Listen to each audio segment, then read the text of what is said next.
Hello and welcome to Mordheim, City of the Damned.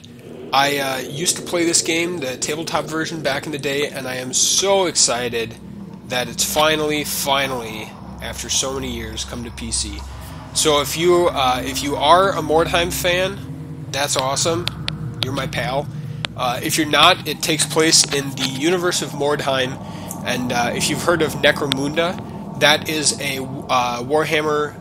I'm sorry, it takes place in the Warhammer universe. If you've heard of Necromunda, Mordheim is to Warhammer as Necromunda is to Warhammer 40k. So the basic idea: Mordheim is a city, and the city has been destroyed by a two-tailed comet that came down. So you can see up on the eye of Mordheim, the two-tailed comet symbol there. And the comet destroyed the city, and there was huge amounts of people who had died from this cataclysm.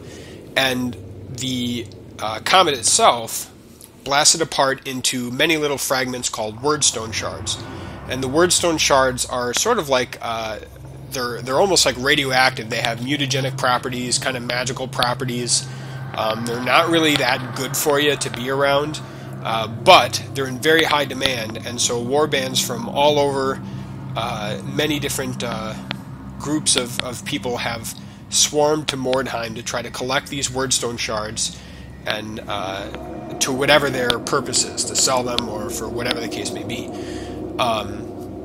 And the what really always drew me to the tabletop version of Mordheim was that first of all, I'm a big kind of achievement junkie, and I really like well-crafted level-up systems, and I love the way that skill progression and experience works in this game.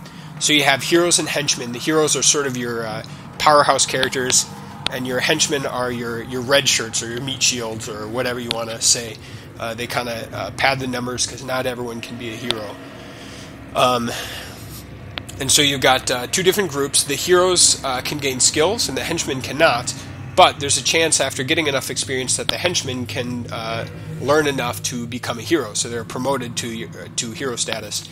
And the skills that they have and the way that they handled the skills and experience and specialty skills for each of the different warband types was extremely satisfying to me. And I hope that a lot of that is preserved in the PC version here.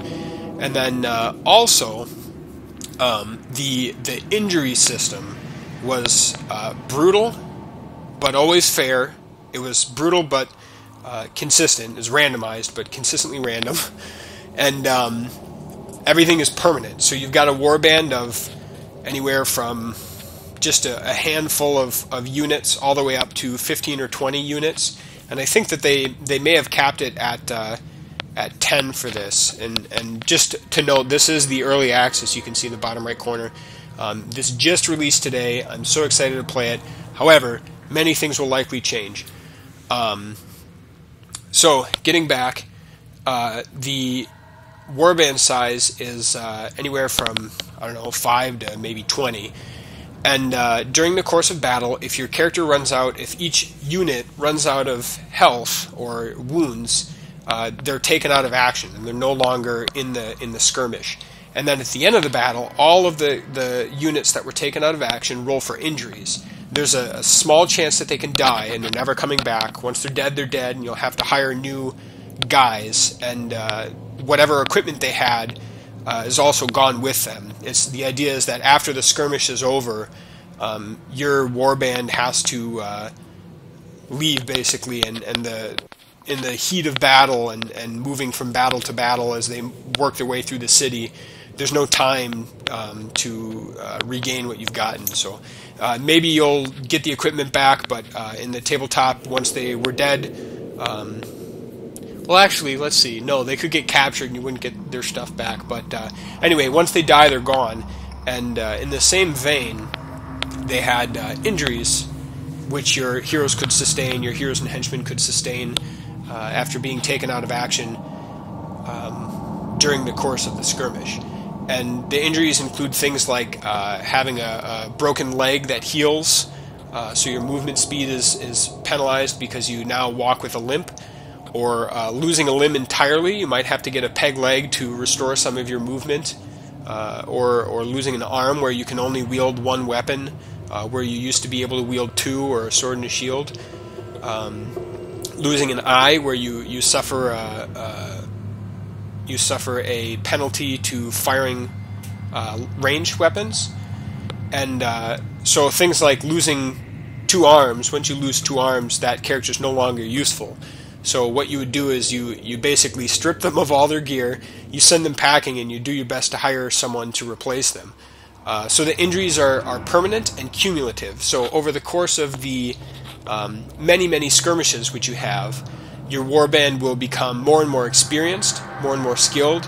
You'll get treasure, you'll get loot, you'll get awesome gear, and also you'll get injured, permanent injuries.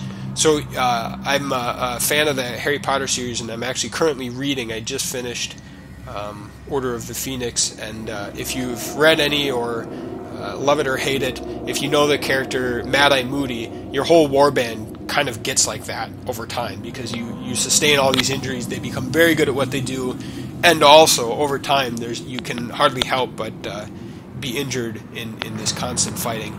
So to me it was such a satisfying and interesting dynamic that you can have the very best guy in your warband might also be the guy who can't get around because he lost a leg early on, or whatever the case may be.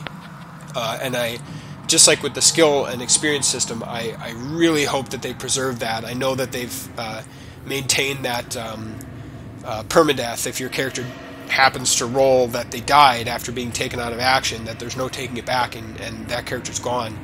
And I hope that they have retained the complexity of the injury table, because to me that was one of the very interesting parts of Mordheim, the tabletop game. So in this computer version, there are currently 4 warbands at release here, at the release of Early Access, and the 4 warbands are Human Mercenaries, Skaven, Cult of the Possessed, and Sisters of Sigmar. So I'm going to kind of briefly go through each of those so you sort of know what you're in for. The Human Mercenaries, there's different flavors in the tabletop game of Human Mercenaries. I believe it was Reckland, which are or Reichland, which are the rich boys. I guess they start with more money, but in my mind they're kind of a little squishier. There's Middenheim, which are sort of like the burly mountain men, and as I recall, they have a boost to their toughness, so they're harder to kill, sort of robust humans. And then I think, what was the third one? Maybe just mercenaries, but anyway, needless to say, there was a few different flavors of humans, and it's kind of what you would expect with humans. I'm sure it's fairly close to Warhammer, except instead of having a huge army, you have a small warband, and each of them sort of has their own character, each unit in your warband. The next one is my personal favorite, Skaven, and Skaven are Ratmen. And I forgot to mention the mercenaries. I think they're just coming for the money, basically, or the glory, humans. So Skaven, they're Ratmen, and their motivation is the wyrdstone actually powers their sort of magic or alchemical steampunk type creations. So I think they've got flamethrowers and grenade launchers that are fueled by this wyrdstone, and it's kind of the way that they do their magic and make their steampunky gear and specialty equipment and things like that. They're sneaky, and in the tabletop version, they had the benefit of numbers. They were sort of a pack of rats, basically, tons of rats, and having more dice rolls almost always benefited more than having the best equipment. And they have access to poison and things like that, so I'm looking forward to seeing how that plays out. I've heard that they have a cap on the warband side, so I'm not sure. Maybe they've kind of brought it into closer balance, or I guess we'll find out before too long. Excuse me. The next group is Cult of the Possessed, and Cult of the Possessed are like mutants. So I believe it's the warband leader is kind of a warlock, and the whole warband worships this god or this being that is basically like Satan, kind of thing, and his realm is the realm of wyrdstone. And so they're seeking out this wyrdstone because it allows them to mutate themselves, and they consider this a gift from their god. I think it's like, I should know this, like Nameless One or Dark One, or anyway, whoever it is, they receive these mutations as gifts from the one that they worship. And the mutations were in the tabletop game. They were very cool. They were things like one arm is a lobster claw, or you have an extra arm, so you can wield an extra weapon or an extra shield. You could have a scorpion tail. You could have acid blood. You could have spikes, so there's a chance to injure anyone trying to attack you.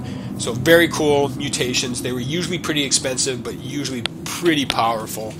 And then they have like a magister, who's sort of a occultist type spellcaster. Each warband, I should mention, has a spellcaster type leader who may or may not. I think the Cult of the Possessed, it might be the same person. And then they have a sort of impressive unit. So I think the humans have an ogre, the Skaven have a rat ogre, the possessed have, I think it's just some massively powerful disfigured mutant. And then the last warband is Sisters of Sigmar, and I don't know, they might have an ogre too. I don't know what they've done in the computer game here as their sort of their big scary unit. But the Sisters of Sigmar are sort of like your stereotypical paladins. They've come to Mordheim to try to purge it of the evil here. There's evil and corruption that's sprung up as a result of this meteor hitting this comet rather, not meteor, this comet hitting the city and destroying everything. And so they've been sent on a mission to purge the city and to capture the wyrdstone to control its corrupting power, to stop it from corrupting other people. So they're very good with warhammers. Their spellcaster is a priestess. They're all ladies, hence Sisters of Sigmar. Their spellcaster is a priest who has prayers rather than spells. So yes, that's the 4 warbands, and I know more about Skaven for sure from the tabletop, but I'm very excited to see how they implement it in this computer version. So welcome. I hope you're excited as I am. I am so ready to start playing this, and I hope you enjoy. In some future videos, I hope to go through the warband creation. Ultimately, I'd love to look at the warband creation and see some of the options for each of the warbands, including the specific skills that are available to the warband, specific equipment that are available to the warband, and the individual units that are available to the warband. And I don't know, I think they may have limited it for every warband to 10, but in the tabletop version, there were different warband maximum sizes you could have depending on who you were playing. The humans could have a certain amount, and the possessed could have a certain amount, and the Skaven could have a certain amount. So I can't wait to start getting a warband ready, get some creation, get some skirmishes under my belt, and get some experience, and most of all, start getting some injuries. It's brutal. It's kind of that hardcore, if you've ever played a hardcore game where when you die you're dead. It's a little of that experience, sort of almost a roguelike experience. When one of your characters die, it might be your leader, it might be your best hero, it might be your worst guy, and maybe nobody dies for a very long time, but you're sort of at the mercy of your rolls. And at the same time, depending on how you play your tactics, if you have superior tactics, less of your characters, less of your units get taken out of action, and so they get more experience and less injuries. So, long story short, I'm so excited, I'm happy you're here, and it's time to get playing Mordheim, City of the Day.